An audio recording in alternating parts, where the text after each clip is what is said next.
every day, 24/7, in the face of what we're saying. Look, I was in that debate with Piers Morgan on that day. And the bottom line is this Ofcom's ruling totally whitewashes what has happened. Listen to me. When I say that Piers Morgan was objectively irresponsible as a broadcaster, I mean what I say. He was objectively offensive on race and mental health, especially with the way he was so dismissive of what she said in terms of her own experience. And he was deeply personal.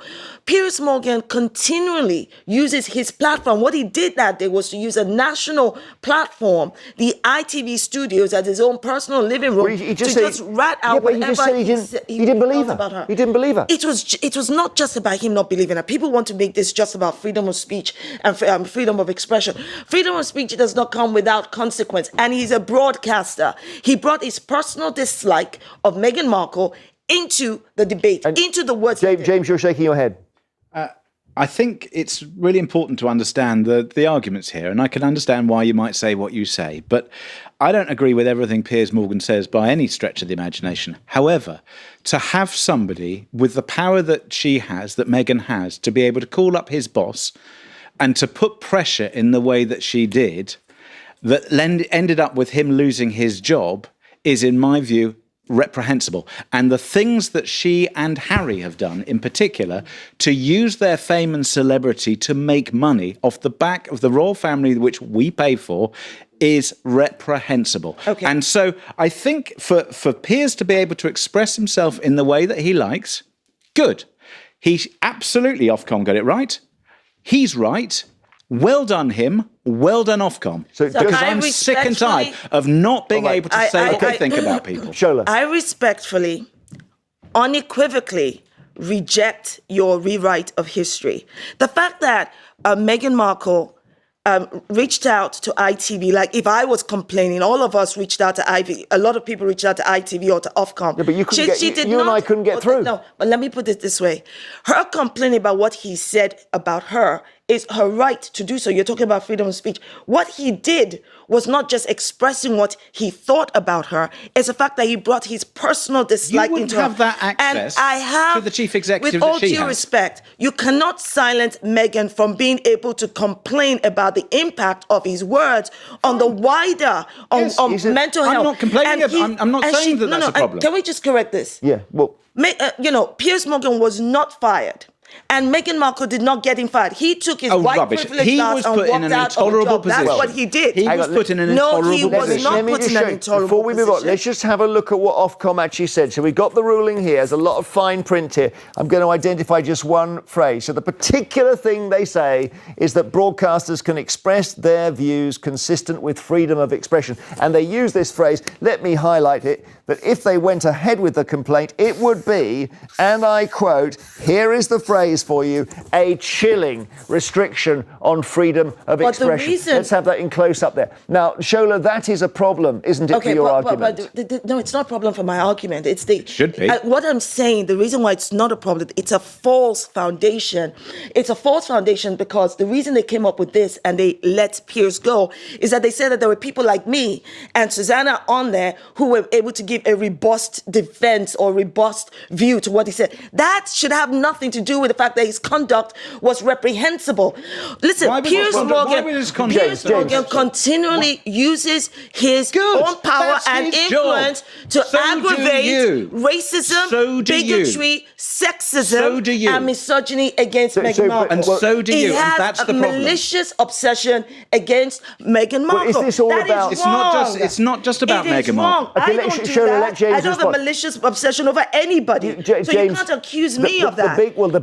Hang on, Shola, sorry. That you're saying this comes in the end down to race. No, not just to race. It's the whole thing. He's a broadcaster. Yes. It's not his personal living room, the Good Morning Britain studio. He brought his personal dislike of Meghan Markle into what could have been, okay, I don't believe her. Nobody needs him to believe it. That's not the point. But the way he spoke about mental health, the way he spoke about race, the way he turned the whole conversation to be about with him. Let James speak. And I did disagree with him. You have to see the impact, James. Let James so many people who experience mental health will be impacted by what he did, because that emboldens other people to go ahead and James, do it. what about the mental health point? The mental health point is a really important point, and I agree with it. We've got to have proper conversations, and he did actually correct himself on the basis of what she did, but what he said, which was wrong.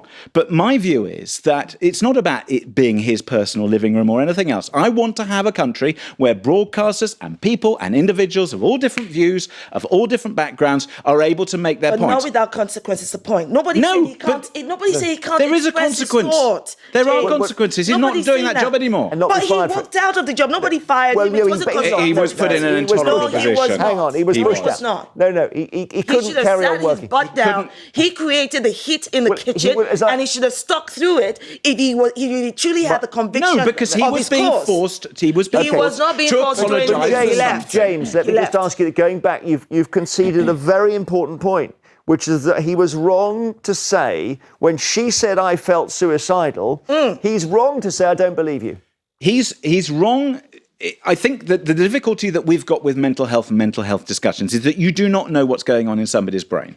You don't know how they're feeling, and you certainly can't. And where I would absolutely have sympathy with Meghan is that when she joined the family, I am sure that the stuff that happened was impossibly difficult to deal with. I cannot imagine how hard it was to adjust to a life where you've had fame and celebrity, but you've had it on your terms, and then suddenly you have fame, celebrity, notoriety, and responsibility on somebody else's terms, and they're controlling every aspect of your life. And she couldn't leave the palace. I'm sure that was impossibly difficult, and I'm sure it played on her mental health. But the point is that subsequently, I think that Harry's behaviour, because he knows that, and her behaviour has been extraordinary. I think it's right for Piers to point it out. We're talking about Piers Morgan. Okay, we're talking about his conduct. We're talking about the fact that he knew, one, that she had lost a child, right? The previous summer, she was heavily pregnant at the time. Here she is sharing her own experience about being suicidal. He uses his platform to not just say, I don't believe her, which he can or can't believe her. That's not the point. The point is, he uses language that not only dismisses, but it derogates that kind of, that kind of experience. That is wrong. James may agree with you on that point, and Ofcom did as well, because they said his words on the actual mental health part of the interview with Oprah, which he didn't believe, they said was potentially harmful and highly offensive. Which is why the Ofcom ruling. Yes, it's all not. of the headlines are like, Piers Morgan has won against Meghan Markle. Piers Morgan and Meghan Markle were never in a battle in the first place, because Meghan Markle doesn't even recognize that Piers Morgan exists. Yeah, because she cut him off. Exactly. Let's stop here. C News, unfiltered, unapologetic, unbiased. Welcome to C News, your go-to source for bold, fearless, and unfiltered takes on the biggest stories shaping our world. We cut through the noise to bring you the truth, no spin, no agenda, just hard-hitting facts and thought-provoking analysis. In today's episode, we dive deep into the latest media firestorm surrounding Drive, Shola Mos-Shogbamimu, Piers Morgan, and the Ofcom ruling that has sparked heated debate. In March 2021, the world was captivated by Prince Harry and Meghan Markle's candid interview with Oprah Winfrey. Meghan revealed her struggles with mental health during her time as a senior royal, disclosing that she had experienced suicidal thoughts. The interview ignited widespread discussions about mental health, race, and the pressures of royal life. Following the interview, Piers Morgan, then co-host of ITV's Good Morning Britain, expressed strong skepticism about Meghan's revelations. He stated, "I'm sorry, I don't believe a word she says, Meghan Markle. I wouldn't believe it if she read me a weather report." These remarks led to a heated on-air confrontation with his colleague, Alex Beresford, resulting in Morgan walking off the set and subsequently leaving the show.